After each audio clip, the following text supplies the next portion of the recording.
Boss, susi. Apat na biyahe ko na sa Panda Rider. Kahit nagsisimula pa lang ako, talaga naman na-enjoy ko ito. Bakit naman hindi kasi sipagin? Grabe magbigay ng incentive si Food Panda. Sa kada complete deliver mo, may incentives ka na makukuha. Lalo na kapag naipon mo ito, sobrang laki talaga. Tulad ng dati, San Jose del Monte pa din ang area ko.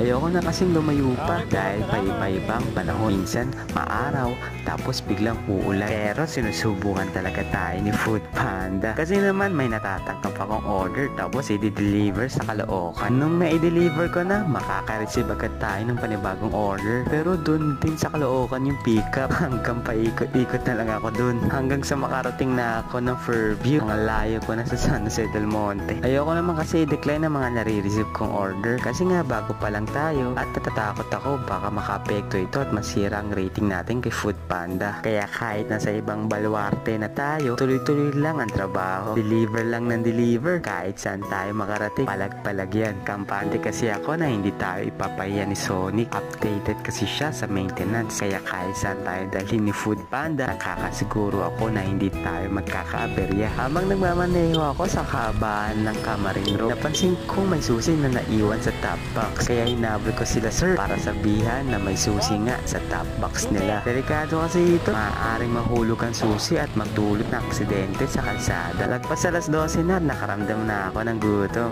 At sakto naman may nadaanan akong kainan dito sa may Recalado. Kumain na muna ako at nagpahinga sandali. Kinukutuban na ako nito at mukhang uulan na naman. Malayo pa lang at nakita ko si sir na tinutulak niya ang kanyang motor. Kaya pinuntahan ko baka sakaling may maitulong tayo. Nalobat na pala ang kanyang baterya. Kita nga sa panel na kulang na ang voltahe. At lumabas na nga yung battery icon. Ang problema, wala kaming jump starter para paandarin sana ang motor at para lang makauwi si sir. Kaya no choice, dadali na lang talaga yung motor sa pinakamalapit na shop para bumili ng bagong baterya. Tama nga ang aking inala. Inabutan na naman ako ng ulan. Kaya sumilong muna ako agad para magpatila. Biglang buhos kasi ang ulan. Kaya hindi din ito nagtagal at tumila din naman agad. Sa uling deliver ko, hindi na ako pinahirapan. Sa loob lang kasi ng SM Fairview ang transaction. Pick up sa Mangnasal at ang drop off doon lang din mismo sa loob ng SM. Solid ang last deliver natin. Nakalibre tayo ng gas at nakapag-cardio pa tayo. Hanggang dito na lang muna aking vlog. Palagi na din. Salamat!